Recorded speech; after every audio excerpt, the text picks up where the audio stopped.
Hey guys, welcome back to Meraki V Writes. It is I, Autumn Vera, and I have returned to BookTube.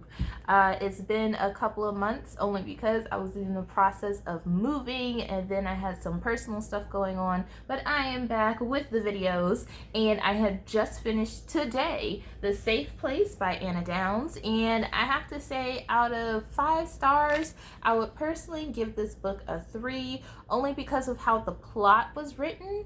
It flowed nicely in the beginning, but then around the middle, you just get differences of the story between Scott and Emily, and then the excerpts of Nina, Scott's wife. And so there's just a lot of different things going on. But to go over this book, The Safe Place, is about a young woman, Emily, who is invited by her boss, Scott, to come to his isolated. Okay, first let's stop there. Anything dealing with isolated, you do not want to go to, no matter who offers you the job.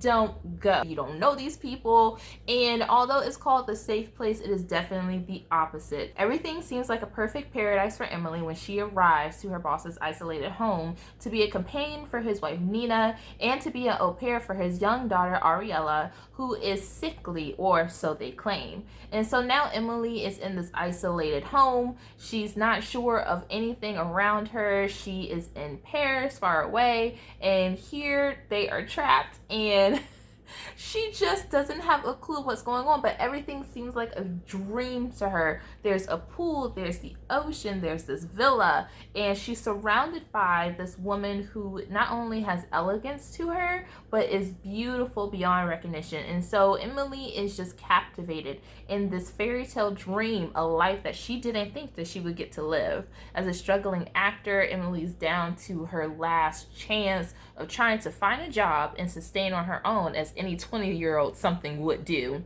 But of course, she gets caught up in this drama-filled life with this family that she has no clue who they are, and everything just goes downhill from there. The Safe Place was an intriguing read, I would have to say. I was caught up in the mystery. I was caught up to see exactly who Emily was as a person. She started off naive, not really thinking about who she is or where she's trying to go in life. She wants to pursue her dream to be an actress, but when that fails, she has no other choice but to try and call home to get help.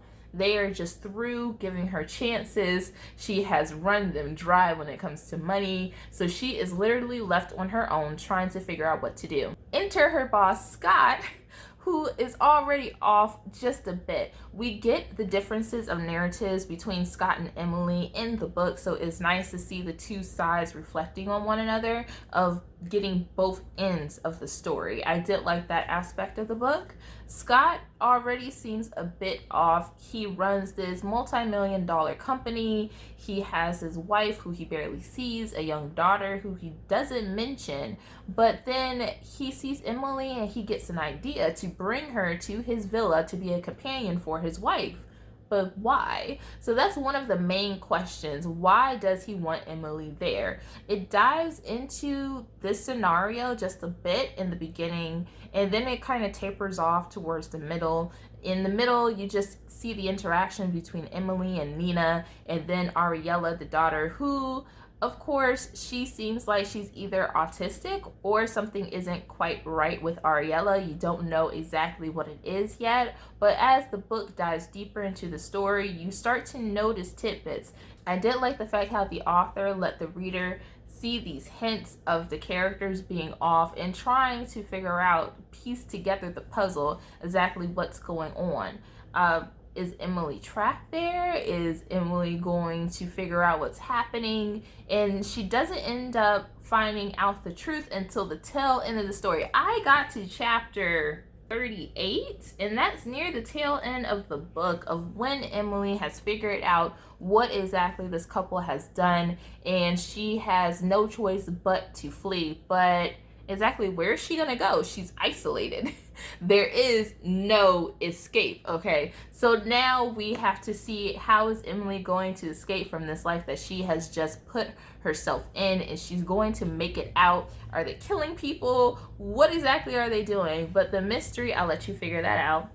while reading the book, but the mystery was definitely intriguing. I do have a few notes of things that I didn't quite like with the book. Note number one, I didn't like the fact that the author dragged out what exactly the problem was with Nina and Ariella. I mean, you see Nina's interaction with Ariella, but then as you get closer to the end of the book, it doesn't really unravel the mystery until the tail end. I would have liked Nina to have hinted towards more of her issues beforehand. And of course, Emily is going around the house. She's hunting down all these different clues, trying to figure out where she fits in this family. And even though she sees Nina's medicine cabinet, that's a red flag right there, she completely ignores it because she's like, oh, I'm drinking wine, I'm talking to this beautiful person, we are out here in Paris and we are just living it up, it's isolated, there's nobody around, it's like heaven, and she just decides to shove all of her doubts away. She does this several times throughout the book.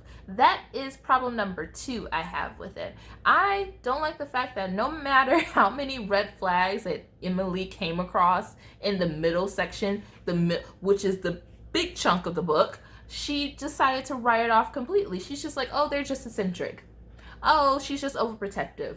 Oh, they don't really mean it like that. Oh, there's something wrong, but I can't quite put my finger on it yet. So that's just something I didn't quite understand, why you have to give Emily these notes over and over again.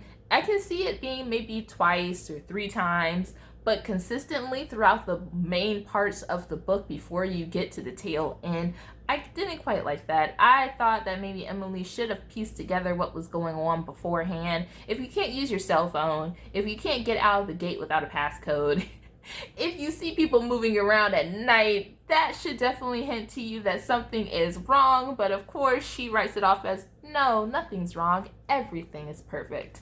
So for The Safe Place, I definitely would rate this as a 3, maybe 3.5, because of those few issues that I had with it. And then Scott, of course, is a flawed character, and he's meant to be flawed. And even though he is essential in the book, you don't really understand why he's going along with Nina's plan. He says it is because he loves her, but then as time went on, he just began to feel trapped himself. So there's just different dynamics going on with each character. At the end, they don't really fit well together. I think the author wrapped everything up nicely for the end of how Nina and Scott came to their tragic end, I guess you would call it.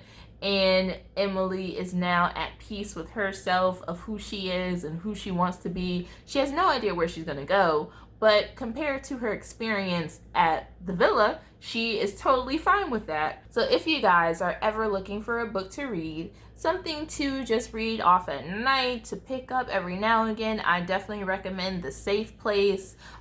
It's not going to be one of those fast-paced thrillers. It is definitely a slow burn. You will have to get through this as much as possible. The chapters do captivate you every now and again, but as I said, it is a slow burn. You are not going to end up liking how the ending turned out. I don't think I did either. It's just one of those things where like, that was a nice wrap up, but it could have been a little bit better. Sorry. So yeah, The Safe Place, 3.5 stars.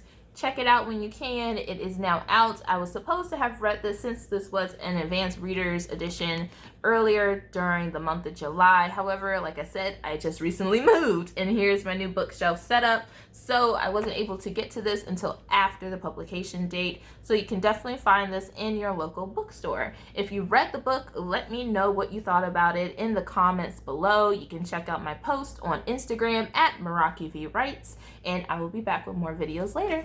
All right, thank you guys so much for joining me on this review, and hopefully I'll see you guys next time. Bye.